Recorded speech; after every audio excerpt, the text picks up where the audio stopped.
Alrighty, that's a way to get started. Bang. Yeah, that's pretty high energy. Uh, yeah, I get copyright claimed every time I use it, but Oh, because of how music? can I not?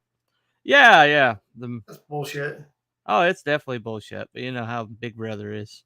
Well, Uh, you know what's funny? Can I say something? Go From ahead. looking, I can see my cover on the intro that Hmm. good stuff put in there.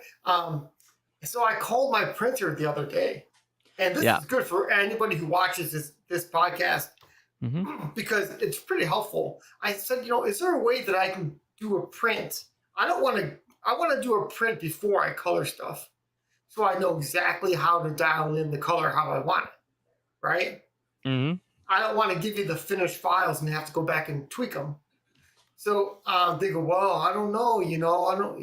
I mean, you do like print, like proofs of what single proofs or something. How much would that cost me? And I don't know. I don't so know. yeah, they're like, oh, I don't know. And so then finally she goes, well, you could do like a print of like 10 posters, like Hmm. 11 by like 10 by 12 posters or something. Right. And I said, well, how much is that going to cost me? She goes, I well, don't it's know. going to be 51 cents a piece. Uh huh. That's Well. it. That's it. 51 cents a piece. I mean, that's the best solution I've ever heard of. Right. So you could Yeah. actually produce. I mean, as a colorist, when I go to color the book, I'm I don't want to go in there Hmm. and make it too dark, too light. You know what I mean? Hmm. So I was pretty excited to hear that. Right. Exactly. Yeah. Um. Well, I mean that's the thing, you know. Yeah, as we get into merch and things like that, I've been looking at T-shirts. I've been looking at ball caps, things like that. I thought about making like a Genesis Crüe shirt because That's cool. that icon's That's so cool. cool. Yep. Yeah, definitely buy one of those.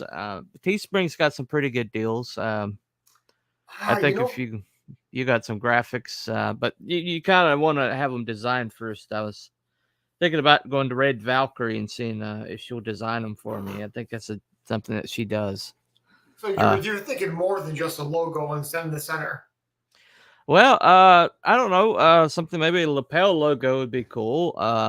Or like the logo on the front or whatever. Okay, so the people that I was going to use, so Nefarious told me, and Freak Hmm. Girl, they said use Printful, I think Okay. it's called, and so I went there, and it's super.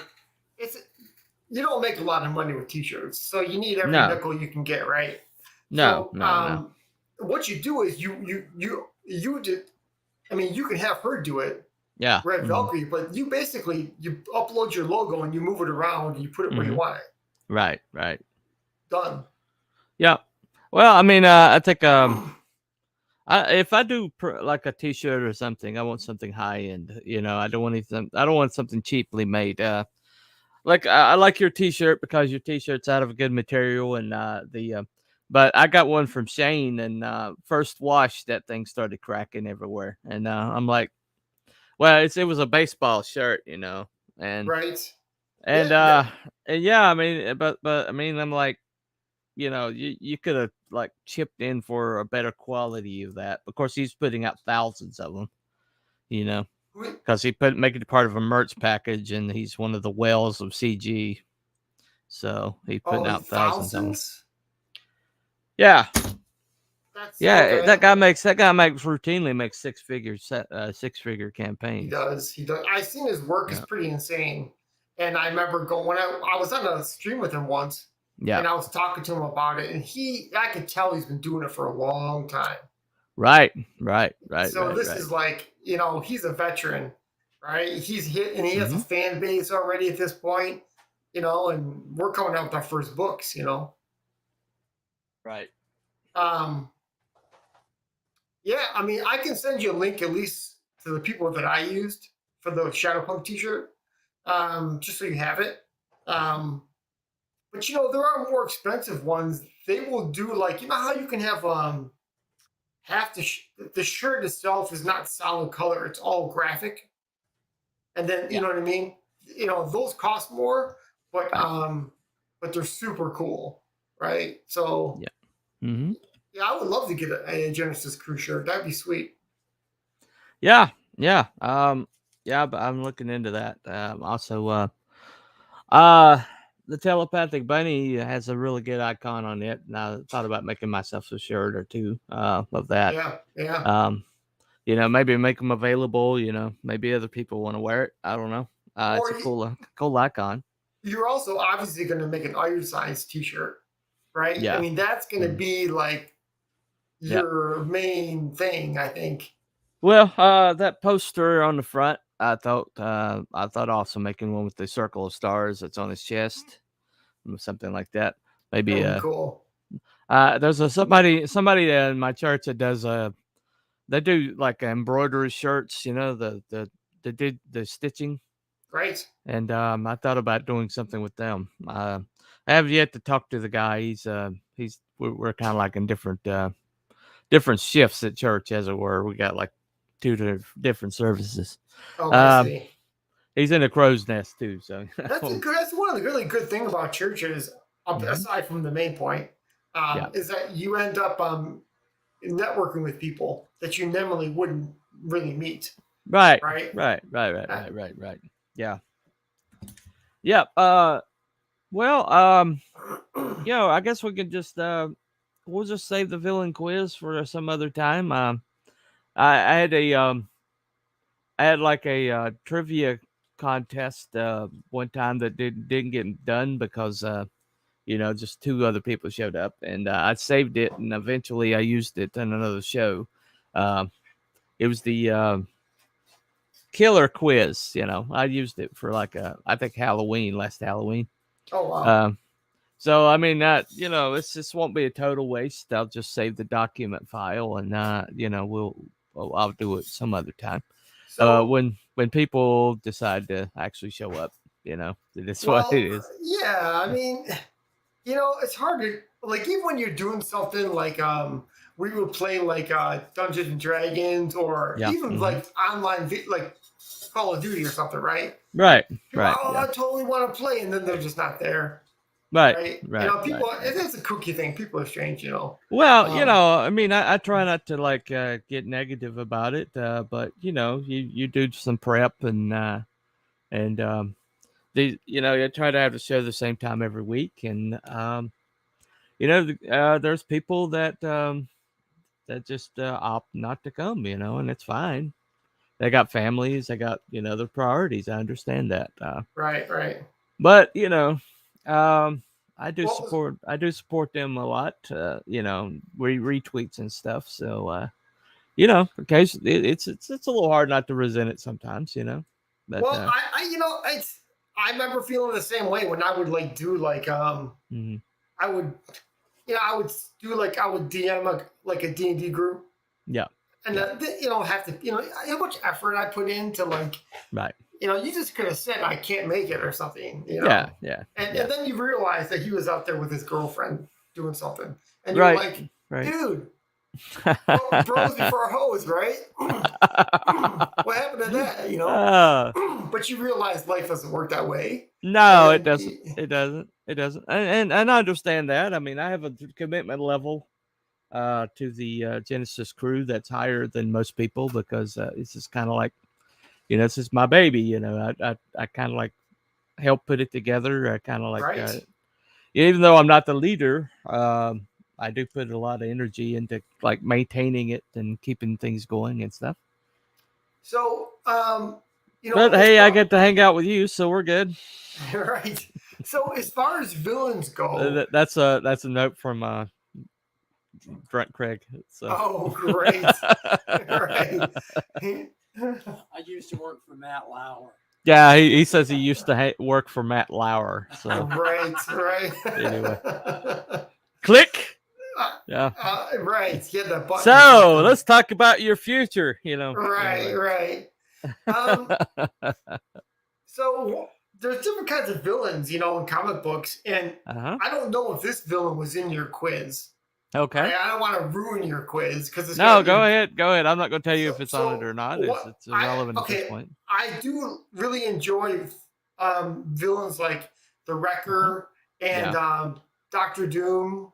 Okay, Right, but one of my right. favorite villains of all time is Ozymandias from Watchmen, Oh, yeah, because Ozymandias. Yeah. he's such a piece of shit, and he's so full of himself with his vision for how to Well, fix the world. I've always thought of him as the proto modern liberal. Exactly, that's what he I mean, is. because here he is. He believes he can save humanity, but he has to destroy like all these people to do it, and he just considers it a zero sum game. And he doesn't Yes, see the immorality of what he's doing because he's so much superior to everybody that who else is going to do it in his mind, right? right. Even kills his own damn cat, Grim Malkin to get Dr. Manhattan, and finds out he bit off more than he can chew, Right. You know more than the smartest cockroach. Is that what Right. it was? Yeah, that's the one. That's the one. I That's mean, that was the first thing. That's the first thing I figured out was how to reconstitute myself. I'll tell you Yeah. something. Alan Moore, I've seen in interviews with him, and Mhm. I swear to God, he's one step away from a pentagram on his chest. Yeah. Okay? Yeah. I'm not saying that's what he is, but he's close. He's like Mr. Pagan or something. Yeah, he's But pretty amoral. It comes out in his writing, but the weird thing about it is, uh, there are times where he tries to mock things he doesn't understand, uh, and he is winds that up. sir? Really? Yeah, he mocks things he doesn't understand, and most of the time when he does that, he comes up with some really good characters and really good writing. Like, basically, he wanted to like torture the Charlton lineup of characters that Ditko created, Right. and that's what Watchmen's all. What Watchmen is basically him taking Ditko characters and just like torturing them basically, Okay. I don't know what he had against Ditko, but he really had a hard on for Ditko, and so because if you look at it, Rorschach is either Mr. A or the Question. Both of them are Ditko creations. Right. The Night Owl 2 is a Blue Beetle. Is he's Dicko? Yeah, they came from Charlton. Blue Beetle started at Charlton. Yeah. But are you saying The Blue Ted Beetle? Cord version of Blue Beetle came from Charlton. Yeah. But I'm sorry. Yeah. Are you saying that the Blue Beetle was created by Steve Ditko, or no? Well, I believe he was. I mean, Okay, I have no idea. the ones that it's possible. I mean, I could be talking out my butt. I'm doing it a lot You lately. could be right though. They kind of don't, like the Question, right? I mean, they Well, don't look that the Creeper. They kind of look like the same type of creator made them. So, see, created characters. All right. I Because Ditko made a lot of characters. I mean, a lot of really iconic characters, including Spider-Man. So, right. So while you're looking that up, I'll bring up a story that I saw on YouTube where Alan Moore was talking about how they found Steve Ditko later on in his life, him and Neil Gaiman. And he talked about him like, oh, he's something else, the Steve Ditko guy. He kind of revered him a little bit. And you don't know if that's Captain genuine. Atom is Dr. Manhattan. He was created by Ditko. Was he really? Yeah. Wow. Yeah. So yeah. Well, Ted Cord was Ditko. Yeah, Blue Beetle. Wow, you nailed it. Yeah. When I was growing up, we used to really make fun of Kirby and Ditko. Mm-hmm. Yeah. Because they didn't have Rob Liefeld style type art or Jim Lee artwork. Right. They had and so as I got older and I started to look at the line work of Steve Ditko and the energy of Kirby, I was like, oh, because I became an illustrator and I kind of understood what that was going on now, Well, Ditko created he pretty much him along with Kirby created pretty much all of modern comics. I mean, right. If you took them out of modern comics, you wouldn't recognize it. Wouldn't recognize it. But yeah, Captain Atom was supposed to be Dr. Manhattan. Ted Cord was supposed to be Night Owl 2. And Mr. A, I think, was Mr. A or the Question was supposed to be Rorschach. But yeah, but Yes. he took his characters since he couldn't get permission for them, and he made his own versions of them, and then but because he's a good writer, he managed to imbue them. Mr. A, yeah, that's the one. But he managed to imbue them with something like really special, and to the point where they became iconic in their own right, which is just funny. Andrew Wyatt, we actually have someone saying hello. Hey, Andrew Wyatt, what's up, dude? The link is live if you want to come on in, man. The link is live. If you're on the main channel, or Telepathic Bunny Comics. If you don't, it's pinned at the top. So That's where you find it. The reason I bring up the Alan Moore thing is because he has quite a bit of, what's the right word? Understanding of the world in a way that I never had when I was a kid, and most adults still don't. And for a guy who I can, it's not that bright to be a pagan. No, I would say, you could still be smart, but I mean, it's not the wisest choice in life. Well, if you look at when pagan religions had control of the world, where we were socioeconomically and technologically, and then you look at what happened once Christianity spread worldwide, and the advances that were made after that, you start to see maybe that the Christianity had some aspects to it that were a lot more productive. Yes, yeah. Having a centralized figure who's and a morality that basically benefits your fellow man does tend to build societies a lot easier than religions that have pantheistic evil angry gods who have to be you have to sacrifice your kids to right and those things are still existent today, and they are. And I honestly believe that that the pro-abortionist or a Moloch cult myself, but if you want to talk about, a lot of truth to that. I think Ashtaroth at the very least, Ashtaroth. Well, I think that there are probably people. I know there are people that work in those systems that are like satanic people, but not all of them. A lot of them are like typical a lot of them. A lot of them have bought the propaganda that this is just a form of healthcare. That it's essentially like excising a tooth, or but we won't get political here. Not tonight. This is the love stream. We'll do that on Mondays when we can get in trouble. Right. Anyway.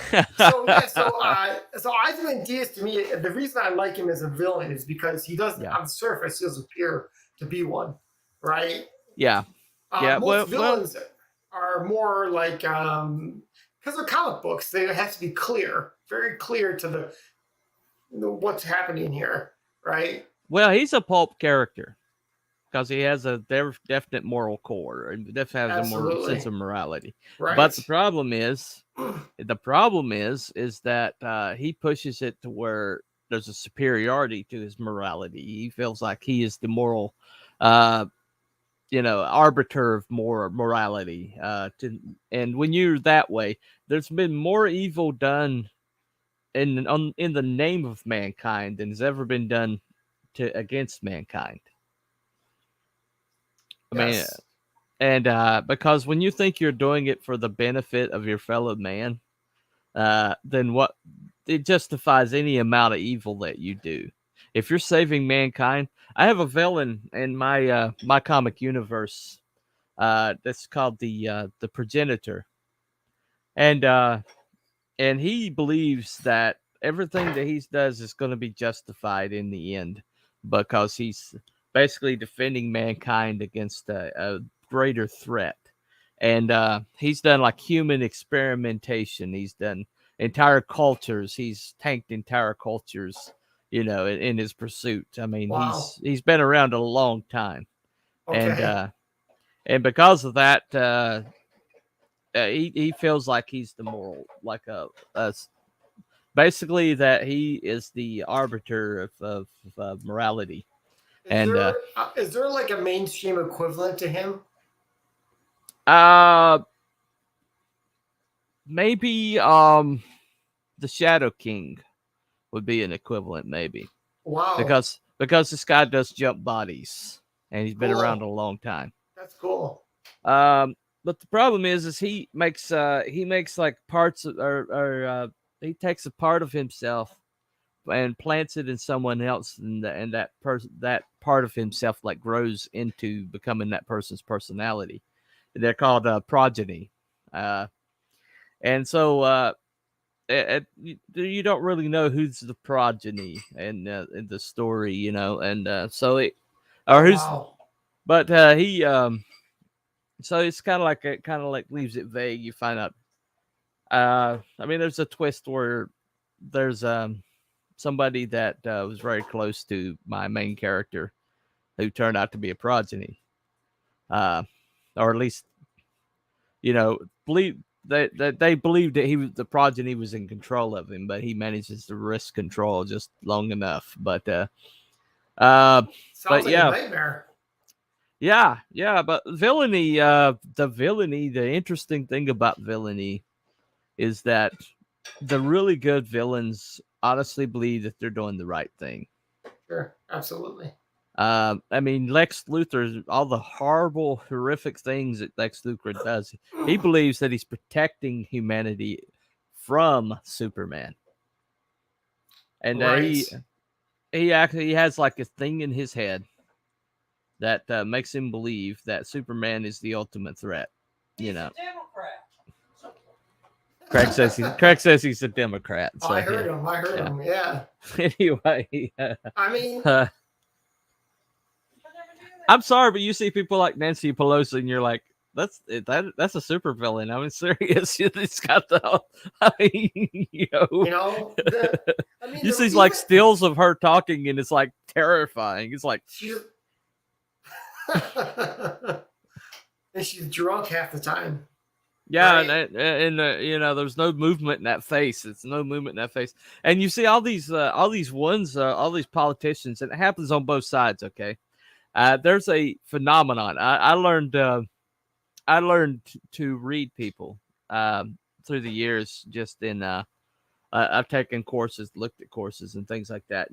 And there's like some telltale signs that someone is lying. Okay, now one of the things that says that you're a liar, okay, is when you access your prefrontal cortex and your memory, your eyes go up and to the right. Right. But if you're accessing to the left. To the left, okay, right, to the left. It's one of those. It's to the left. Right, okay. Right. But if your eyes are rolling to the right, then you're accessing your cognitive functions, and you're making stuff up. You're constructing right. your mind. Right. Okay. But to prevent that, people that have had training, especially CIA training, and you see this a lot with some of these politicians that supposedly came out of nowhere and became a politician, is they'll open their eyes really wide, and so when you see stills of them, their eyes are really wide. Okay. And Adam Schiff is bad for this, and AOC is definitely bad for this. Yeah. But when they're doing that, they're preventing their eyes from rolling, so you can't tell if they're telling a lie or not. But that in and of itself is a tell. So if you see somebody opening their eyes really wide and not blinking as much as they should be, it's because they're trying to prevent them from people that know body language from knowing if they're lying or not. Right. I watch this. I watch this channel on YouTube all the time. This woman does that, and she did one for. I know what you're talking about. She reads body language. Yeah. So she did the one I watched of hers that was really great was the Kavanaugh and Blasey Ford testimonies, and I was like, whoa. I mean, she is like. Yeah, she thought Blasey Ford was like narked out of her mind, so she she basically had no tails, and so she was really Really? she had some heavy medication. That's why she's like talking like this and talking so weak, you know. It's because she was like she had like a whole bunch of benzodiazepine in her or something, you know, to keep her from Well, the like one I saw, they talked about that where she talked like the little girl voice, yeah, so that she would actually look like a people villain. Or I people mean, look like a talk victim. Yeah, yeah, so people talking to her would sympathize with her, right, right? right, And it right, was right, right, almost right. like, oh my god, man, these people are creepy as fuck. Yeah, yeah, they are. They I are. mean, And she got like a multi-million-dollar payout from that from PayPal or from GoFundMe, and it's never been heard from again. She's probably on a tropical island somewhere. I mean, yeah, I mean, I I mean, wouldn't be surprised if they let FBI her. couldn't find her at this point. Well, FBI's probably covering up where she is, but you know, it is what People it like is. that just they're all hooked up then, right? They don't Yeah. actually. I was thinking today actually, if you were going to be a villain Mm-hmm. in the normal world, Yeah. the Mm-hmm. stupid villains are the ones that rip people off on Right. their own. The Yeah. smart villains are the people that run for Congress, right? Because they can.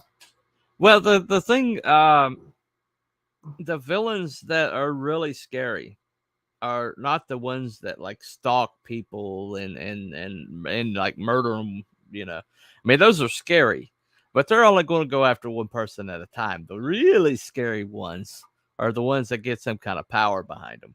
Yeah. And for the benefit of mankind, you know, and make Right. these edicts, you know, Right. and you know, those are the guys that are really scary, and I think almost our whole entire press apparatus is our villainous right now. But I mean, Believe it. just the things that they sign off on, the things that they say that are patently lies. I mean, just patently lies. Quick Google search turns it up that they're lies.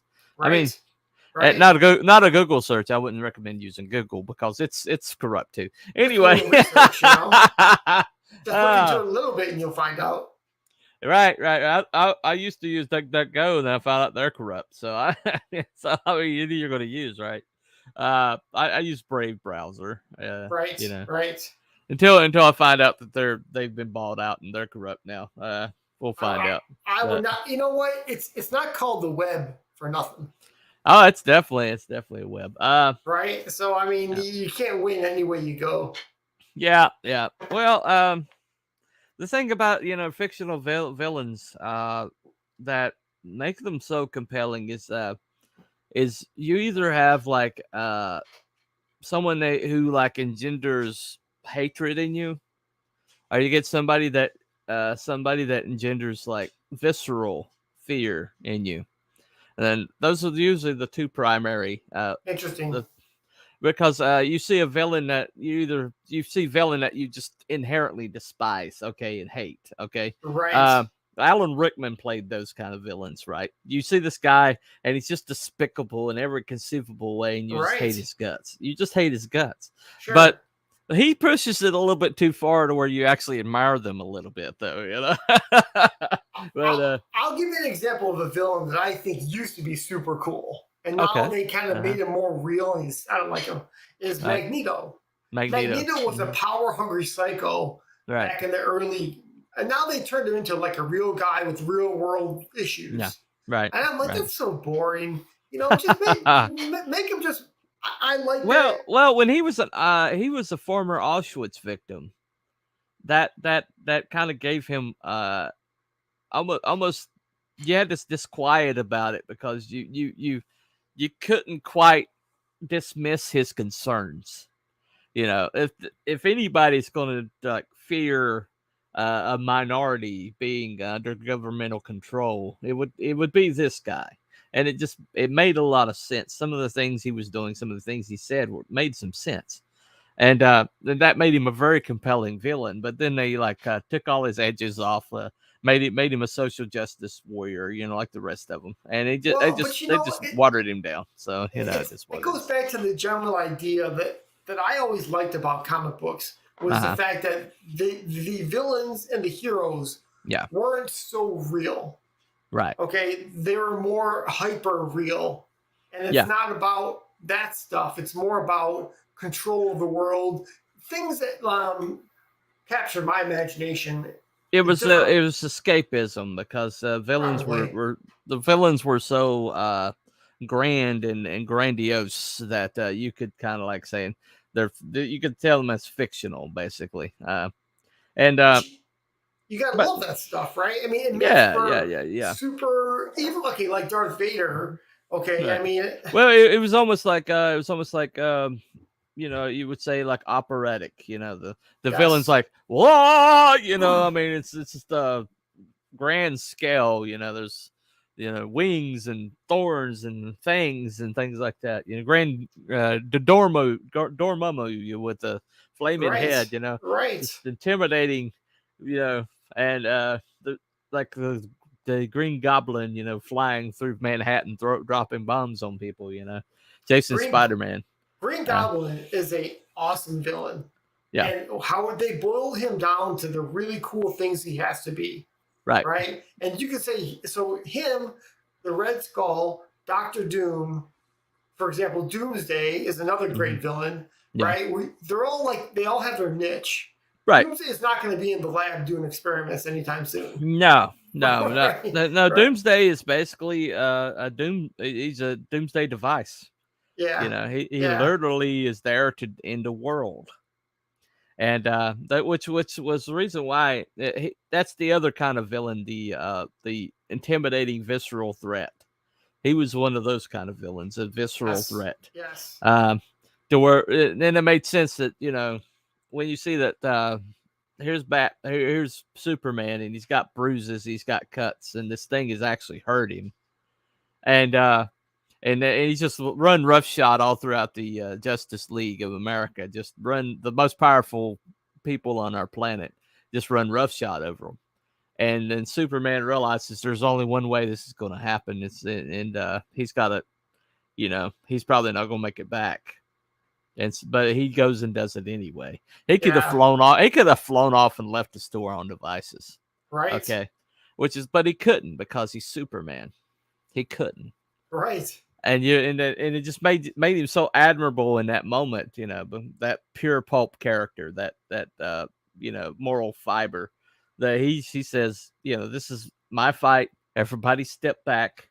Everybody gets safe, and I'm going to take care of this. And he did, but it cost him his life. And then Yeah, everybody, and that's back when comics meant something, and people were wearing sure. black. People were legitimately wearing black armbands because something was lost. Of course they've The reversed it, people but that run the world do not want heroes like that making good examples, right? no, They no, they don't. that's bad. So Mm-mm. you're not going to find much of that anymore today. But you're right; No, it really was a no. big thing. Well, the thing that I think is really people need to understand about villains. Okay, is villains serve as the protagonist or the antagonist in your story serve as a very important function that they are basically embodying uh the the the challenge to the protagonist. They are basically the embodiment of that challenge. That's right. uh Darth Vader represented the Empire. He was the face of the Empire. You saw that guy coming, that was the Empire. Okay. Right. Until we saw the Emperor, and then the Emperor became even scarier than Darth Vader. But you could believe that Darth Vader would be serving this guy. They made him scary enough that you believe Darth Vader's serving this guy, right? They upped it. Yeah, exactly. They understood. They understood that you how to raise the stakes, as it were. But villainy, though, is really important. And one of the things that you see is so wrong about modern writing is that they keep trying to make people that are not villains, and so the stakes aren't there. The stakes aren't there because these people aren't truly villainous. For example. For example, anything that tries to make Donald Trump into a villain. Oh, I see. I got you. because the guy he's like his own cartoon character. Okay, I'm Right. not gonna deny this guy is a cartoon character. I'm not going to deny that. Okay, Well, he also talks but about it. He says, "Well, they don't like Trump." no, they yeah Right? he He talks about yeah himself as in like third the person. Right, character right. that you're talking about. But he understands that he is their antagonist, but he is our protagonist. He understands his role. Right. But the thing about it is when you see the things that he talks about that he's for, it's like a good example in a Ta-Nehisi Coates, one of the biggest racists working today. Mhm. He's basically if he was in 30s Hitler in Germany, he would be Hitler. Okay, Okay. he would round up every white person, put them on a cargo car tomorrow bound for ovens. Okay, if he had a chance. Okay, this guy is a vile piece of shit. So he's writing Captain America. All right, and so he decided to villainize Jordan Peterson and make the Red Skull into Jordan Peterson. Okay. Okay. All right. Well, the thing about it is, though, is he might find Jordan Peterson villainous, but the world at large, even people that disagree with him, don't find him remotely villainous because Sure. he's so earnest. He sounds like freaking Kermit the Frog. I mean, how can you He find does. somebody who looks like Kermit the Frog? Anyway, also, where does these stories have trouble understanding characters and clarity of purpose? Right, right. Joker is one of the best examples of good villain. His motivations, He morbid sense of really humor. is Yeah. at multiple levels. Well, the funny thing about it though is what Jordan Peterson did, or at least the people that were with him, they did a hell lobster instead of hell hydra. And so they had a Oh, lobster, a red right. lobster, hell This whole lobster, lobster thing. and the motto was "clean your room," because Right. that's pretty Right. much his message: is clean your room, take care of your business, become a man, take care of the things you can control, take responsibility for yourself. That's his message, and that's what Ta-Nehisi Coates found so villainous, right? And so they had fun with that. He raised like thousands, probably hundreds of thousands of dollars off of that T-shirt. But Oh wow. I wanted to get one, but I kind of like missed my window. I But watched it. There's a trailer for some new movie. I don't know what it is with Denzel Washington, and he's on a train yeah, reading, like passing the time reading the book. yeah, And I was like, "Oh, this movie looks cool," and really compelling looking. And all of a sudden, I saw the book was Ta-Nehisi Coates. right. I'm like, "Okay, what is this? Who made Yeah, this okay. movie?" Yeah, basically he's reading Mein Kampf. Right. I mean, Yeah. you could just, it's like, the agendas never end. Oh And no, I'm so sick no, of it, no. but No. I mean, So- I mean, people think I'm overloading it, but look at what this guy says. He's practically doing the Hitler salute. He's practically doing the Hitler salute. I mean, he hates that deeply and that Okay. completely. There's no, I mean, he basically wants to wipe out white people. He wants to wipe us out. And if he had any kind of power whatsoever, and he might, He does. well, if he ran for Congress, he might get in. I don't know, but so if you're in a story, yeah, okay, and so by your noir and your pulp equation, yeah, do you always, can two noir characters go against each other who are villain and hero? yeah. They certainly can. Is there a dynamic that goes on in those kind of things? Well, yeah. Maybe one of them straightens the other one out as far as one becomes pulp. Well, they might like represent the pulp point of view, but they're doing it for noir reasons. The reasoning's still noir. It's still very selfish. But I mean, Deadpool like does heroic things all the time. But would anybody call that guy a hero? No, he's doing it. He's doing it basically for because at that moment in time, the whatever's left of his brain told him that okay, this is going to benefit us in some way, shape, or form. Okay. I mean, he's a living id, basically. He really doesn't have like moral complexity to what he does. So if two noir characters go against each other, they can still have opposing points of views. Yeah. and that could. But I mean, because in reality, the two dynamics Hmm. play against each other really well, right? And Well, that's one well, reason why you can make the villain one way and the well. hero The, another the the way. problem though, the problem with noir going against noir, and then you see this a lot, is if nobody has any kind of moral stance, it's basically like SJWs attacking SJWs. Right, and right, and and, and it turns out it's not, they, even though they agree on most points, they're disagreeing on this one point, and because they have no depth of character, they made that their whole entire world to end that other person, you know right. and it's all emotion, it's all on visceral, it's all, there's no like this then that, there's no complexity of their thought processes. Yeah, It's see just like, that because you have two pulp characters and they have opposing points of view, yeah, then at least you know that they're where they're coming from, yeah, right? yeah, And it's not like they're arguing over the color of blue, yeah, right? exactly, So right, exactly. so I kind of thought that too because in Hmm. my writing of Shadowpunk, I'm using that dynamic to some degree, Right. and and putting it in that perspective really helps, Hmm. right? Yeah. Because she is not pulp yet, Yeah. and Yeah. she doesn't have a reason to be. Mm-mm. But I think that her villain is gonna figure that out for her. Well, see, if you have a true pulp character, they can never go noir.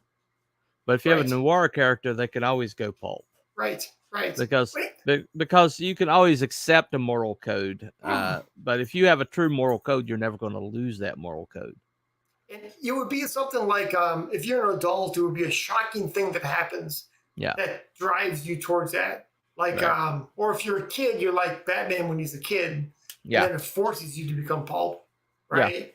That Right. kind of a thing. And that's kind of where I'm at, where I'm like, it makes more sense. I mean, she's got to have an event or two that drive her to be Right. who she's going to become. So Well, ultimately, pulp and noir don't necessarily mean good or bad. Okay. sure, Because like we talk about, Ozymandias was a pulp character. He had a definitive moral character. I mean, he had he had his own sense of morality.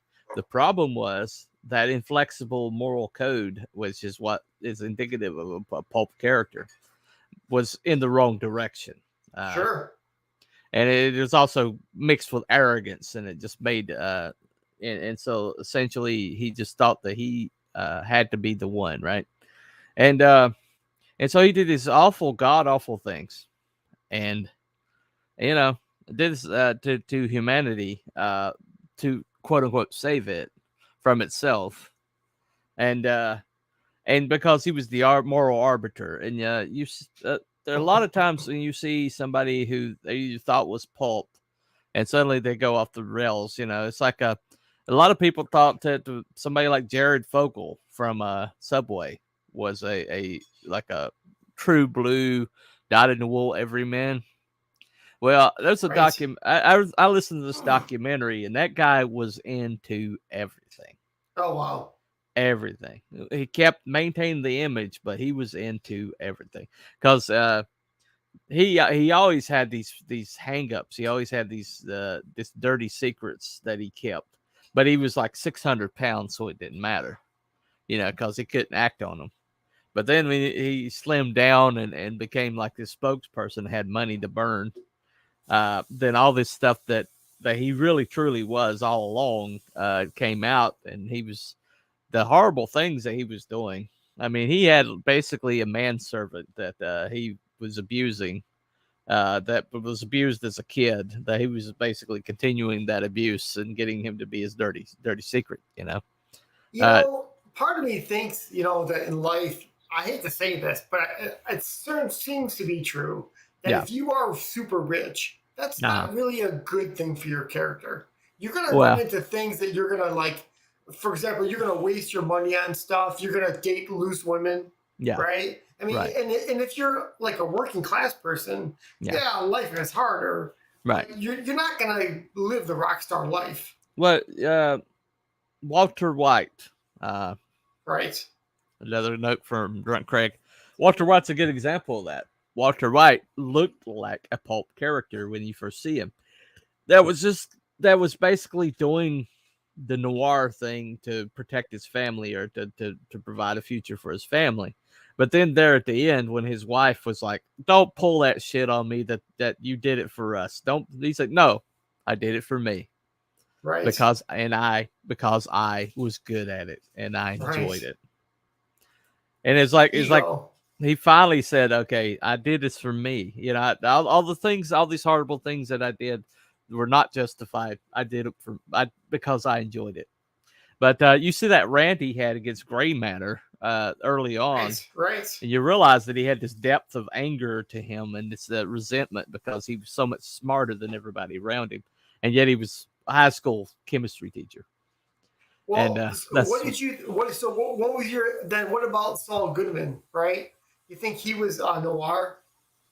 yeah, he was noir from the start. Yeah, he when he was Jimmy, back when he was Jimmy, he had no moral center. You know, he had none. It's as a matter of So fact, it's his brother Chuck is pulp because Yeah. at least he thinks he is because Right. he aspires to this ideal of the law, right? right. I'll tell you, man, that was such a that was such a good show. Yeah. I don't have cable, so I have to wait until I haven't watched last season. Well, you know the guy who was the hitman or the guy that was the expediter, the old guy. Oh He's yeah, a really great actor, vacuum Jonathan. cleaner guy. Yeah, well, I mean the real great. He was a former cop. You know, he was doing everything for his granddaughter. You know, he was Him. like You talking about Mike Ehrmantraut. Mike Right. Ehrmantraut. Okay. That actor's just really good, really good. He's Well, always played bad guys, but he just found another gear. That guy was pulp. Okay, he was doing all this horrible things, but he was justifying it because he was doing it for his granddaughter, and then he had lines that he wouldn't, yes. and he had lines that he wouldn't cross. And so Right. when he ran across Walter White, he warned everybody. He's like, "This guy's bad news. This guy's bad news." And then there he is at the end, and Walter White is like basically killed him. Right. And he's just like, "Don't justify it. Shut up. You know, I knew you were going to do this from the start when I first met you, and just let me my die." God. You know. And but he was actually pulp. But you can always see that moral rigidity. That even a bad guy, you see a bad guy with that moral rigidity. Right. And you know, and basically what they're willing to do because pulp characters tend to be laws unto themselves. I mean, Batman technically is breaking the law. Totally. Yeah. I mean, he's basically beating people up. Okay, he's assaulting people. He's not giving them their rights. You know, he's dangling them off of rooftops, telling them to pray to him. You know, don't pray to God, pray to me. You know, Right. I mean, he's not a good guy. You know what he's doing is Wow. actually technically illegal. Yeah, But but you know, but he's like doing it to protect other people, making sure that what happened to him never happens to another person. But that's that moral rigidity. But that's pulp, okay? but there's another aspect to that. I'm sure that you know is the Yeah. fact that Batman's doing if he didn't need to do it, he wouldn't be there, right? The police aren't taking care of it, and they are inept, and they are well. Gordon basically can't take care of it because Gordon basically is like the one bright spot in a corrupt organization. right. Which is why he's like allowing Batman to do what Batman does, and with his help essentially, because you know when the people that you're trying to fight own the police force that's trying to fight them. I mean, essentially, vigilanteism is all about uh, deciding that the law is not the law, that you are the law. That's why Judge Dredd is such an awesome character. That concept of judge, jury, executioner being endowed by the state, basically, to do these things all in one package. You can decide who lives or dies, and you can execute it. You can carry it out on the spot. And he's great. It's a real streamline of it was a real streamline of like the whole law enforcement in one person, right? And I mean, and he's hard. He's hardcore pulp. oh yeah, he is. I He is mean, pulp. He is there's no definitely pulp. discussion, No right? There's no discussion. like. Nah. It's almost talking to a robot almost. There is no rigidity, and I mean, there's no flexibility in that man. There's none. I always thought the No. thing about Judge Dredd that, like, okay, I always liked him. Great Uh-huh. character, great design, Yeah. and but you know, there's also this thing when you go that they're making a commentary on America. Yeah. The Brits are doing that. That's kind of their little poke at us. Yeah. Right? This is what America really is. Right. Fat cheeseburgers and Judge Dredd, you know. Yeah. And I'm like, oh, what the fuck, man? You know? Well, they're not so wrong either, so. No. They basically made Rambo and gave him a badge. You know, that's there you go. Right. But I think about this though is when you have a pulp style villain, you know, you basically have someone who, even though they have a moral code, they have a shall we say, misconstrued idea of what right and wrong. Sure. And writing, and ultimately, you can have a noir character who doesn't have that moral code and has too much flexibility, but if they are doing things for the right reason, then they can still be heroic. But you have to understand that at the end of the day, this person is going to look out for number one. You know, prime example, Catwoman.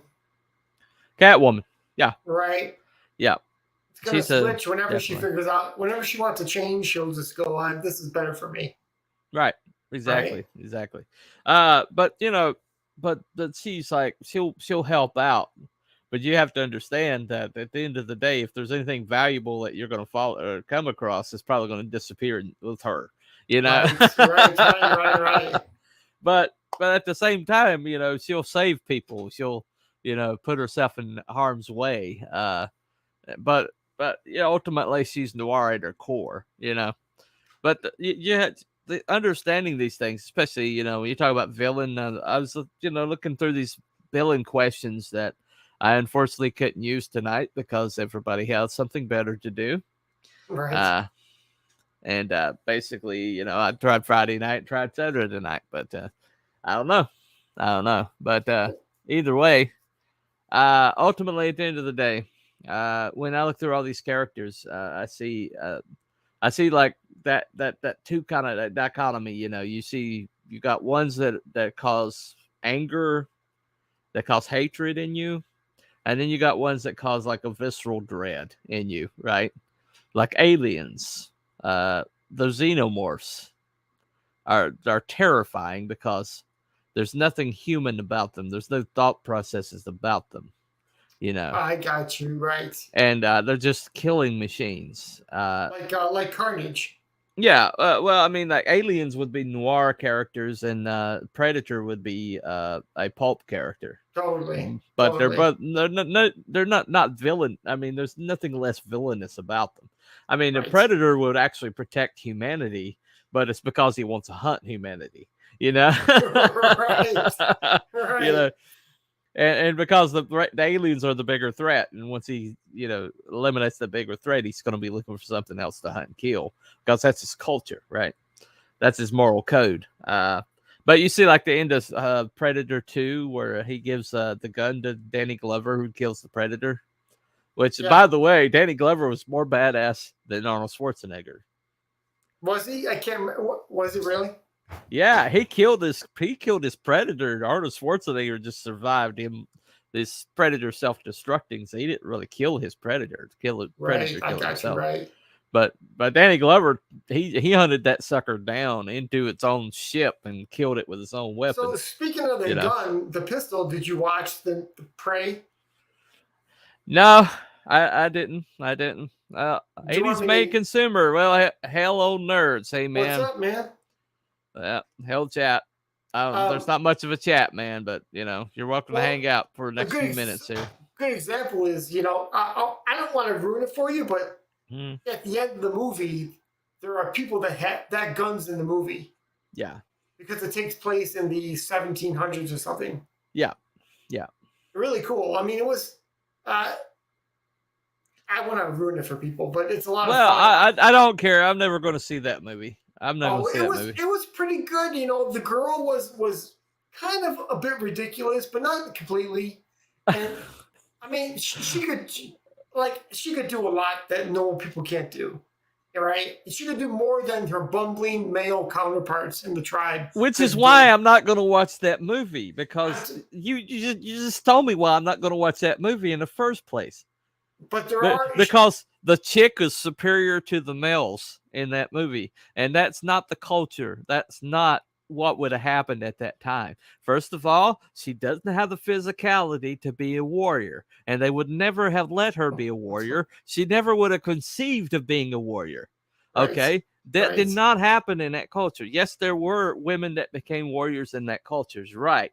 Yes, but they were never, I mean, just the whole entire thing was just a misnomer. It was like taking modern sensitive and putting it on an ancient Without culture. a doubt, yeah, totally. And so, I mean, So I'm okay, like, but I'm sorry, but no chick is going to take out a predator, not not without a rocket launcher. Okay, it's just not going to happen hand to hand. It's never going to happen hand to hand. And oh, by the way, that predator was like significantly weakened by the males before she ever took it out. She was that is running how around and hiding the whole movie. that's part of how it works in the movie. Yeah, yeah. Yeah, she was prey. She wasn't predator. She was prey. Okay. The whole entire reason that predator was even created was the most dangerous game. Yes.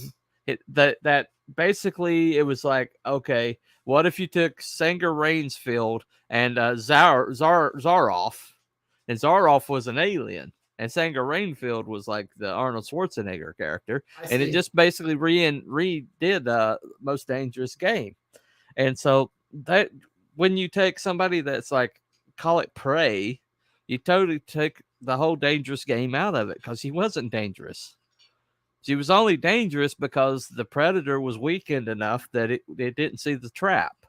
Okay. And Well, not to fuel your fire, but at the end of the movie, her brother was the shit. He was the actual top. yeah. Yeah, Okay, he was. but at the end of the movie, she goes back to the tribe with the head of the monster, or the predator, and Uh, they praise her as the new warrior of the tribe. Right. So I'm not trying to, but it doesn't mean the whole thing sucks. I'm just saying well, I'm that sorry. sucks. Okay, Agendas are there. whether the movie was like written well, whether the movie was shot well, is irrelevant, because at its core premise is flawed. Right. Okay, and if I see something that's flawed in the core premise, nah, we're heading out here shortly. John De La Rose, sorry man, we're heading out, but thanks for coming. What's up, But John? But anyway, but at its core premise, though, the whole thing was flawed, right? So I'm not going to stick around. I'm not going to click on that. Okay. Okay, but it's not only is it flawed, it's Yeah. flawed, and it has agendas woven in there on purpose to Right. make you think Right. life is different than it really is. Yeah. Right. There you go. There you go. Yeah. Well, yeah, but I mean, you got these little girls that are like getting beat up by men, because they think that, oh, men and women are equal in combat sports, and they're not. Okay. Right. I mean, you got a person who basically did transitioning and went into MMA, called Fallon Fox, and he cracks people's skulls. He was cracking Yeah, I women's saw something like skulls. that He broke somebody's orbital socket. He broke a jaw. of a woman. You Okay, mean? and it was ragdolling people, throwing them around the ring, and He's then ragdolling finally, women, is what you're saying. yeah, he was Yeah. basically beating on women, and then finally somebody submitted him, and then after he lost, then it came out that this was actually a man that would transition, and then the reason why they're after Joe Rogan, they started getting after Joe Rogan, is because he was the one that said this was wrong. But Oh, did he? yeah, this I saw. Go if you go and watch. Somebody had Fallon Fox in an arm bar. That should have been that should have been immediate tap out. Okay, that sucker picked him up and slammed him down. Oh, That's I see how what you're much. That's saying. how physically superior they were. Right. It was a man beating Right. on women. Okay. When anything that I see where that tries to teach women that they can handle themselves in combat against the man is is detrimental. It's detrimental, man. Because I mean, because you got women that are trying to stand up to like mouth off to men, and then they try to punch a man, and then you see them get wrecked. You know, it's Right. just all Right. over the internet now. It's all over the Right. internet. And yeah, well, he said losing scholarship money, but yeah, I mean, women are never gonna be able to compete with men physically. They're not. They're But you just know what? not. But you know the other factor too involved in this whole thing is the fact that your average person today would watch Yeah. this and other things going on and go, well, I guess that's just a new normal. And you're like, no, no. No, That's a manufactured normal. there's reality, and then there's what they're telling you reality is, and when what they're telling you reality is bumps into what actually is reality, it's not going to be end well. It's just Right. not going to end It well. won't be pretty. No, it's not. It's not. What is that old phrase that every single plan lasts only as long until the first person gets hit or something like that? Right. That Everybody has a good plan to get hit in the face. you get hit in the face, right?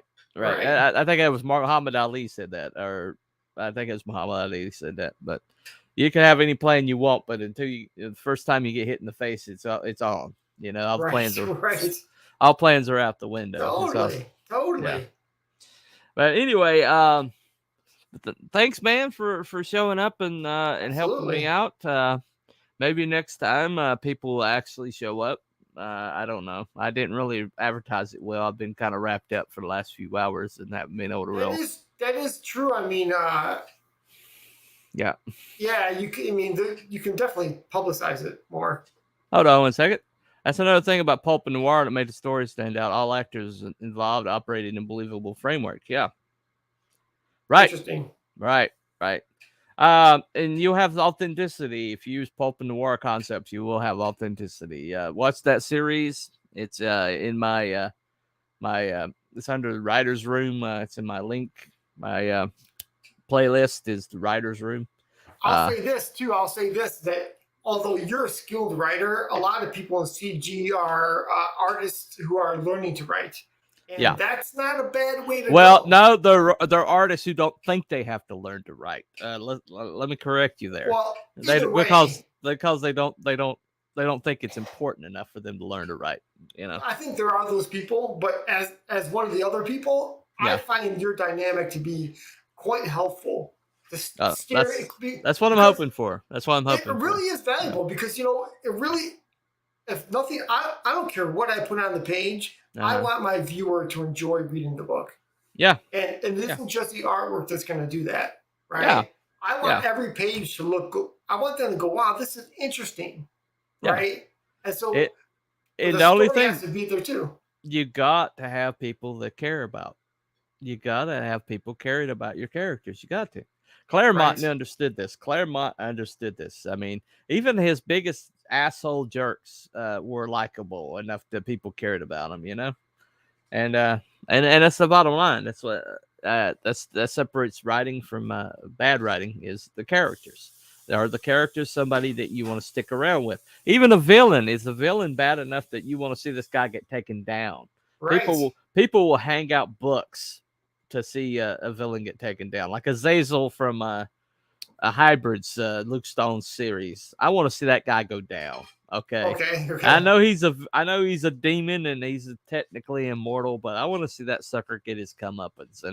And I've stuck with this book series, and I want to see that guy like get his butt kicked. Okay. Right. But, well, so you bring up Claremont, and I will say this also is that there's two things I can't stand in comic books. Is marriage issues. Yeah. And funeral issues. Right, where they have a whole issue devoted to a funeral. And I'll say that Chris Claremont is the only one that I knew that did a really good version of Jean Grey's funeral, because it was like the whole thing was a retrospective. Right. And I thought I mean, I've even seen it. Look up Thunderbird's funeral. The first X-Men Yeah. to ever get killed Yeah. was John Proudstar Thunderbird. There was an issue in the same issue where he got killed, and there was like a funeral, but his body disappeared out of the casket, and there's like this whole entire thing where they went to find it, and it was turned out his brother James had taken his body and was like burning it in the like his tribe, did Oh. traditionally. So James Proudstar eventually became Warpath, by the way. So was this kind of like X-Men 98, 99, 100? I'm not sure. I'm not a number guy. I'll have to look it up, but to give you the Okay. exact one. But Because obviously he died in Giant X-Men #1. yeah, That's where he died. So Yeah. I'm thinking it's before the new X-Men. I'm sorry, Well- not before the new X-Men, but I remember it was a supplemental, kind of like in the back of the book, but it had this really good interaction because Xavier was like hurting because Xavier was like mentally connected with him when he died, trying to talk him out of it, trying to get him out of there. And he stuck with him all the way till the explosion. And so Xavier felt him die. And so there was like this moment where Xavier's kind of like not feeling like 100% because he basically had that in his mind, basically.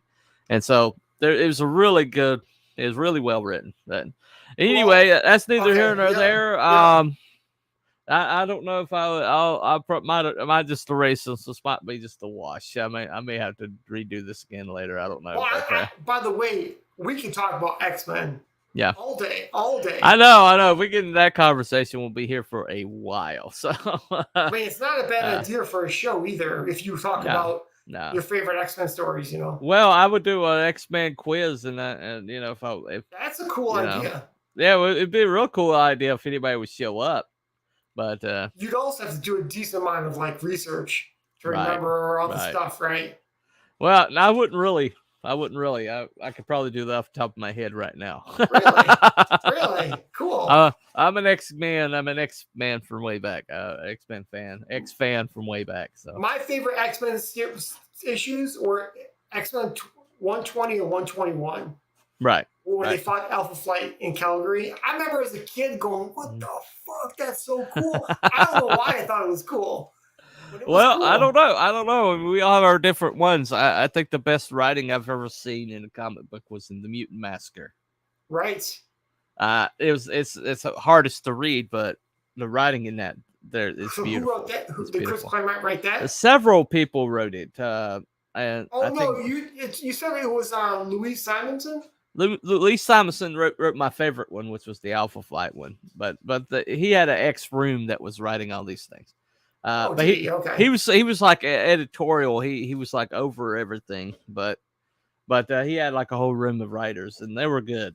And but he was like control of everything. But anyway, that's good enough for tonight. I appreciate you coming, Shadow Punk. Yeah, I'd love to I can talk with you all night. I appreciate you coming, man. Maybe next time we'll have a better result. I don't know. Ups and downs, strengths and gutters. Yeah. Everybody's had these streams where it just. I'm glad somebody showed up because some people have streams where nobody shows up. But I showed up electrified. There you go. You're ready to go. Ready to go. I appreciate it, man. I appreciate you looking at those being in the chats for those pulp noir things and dude, I'm telling you, it really helps.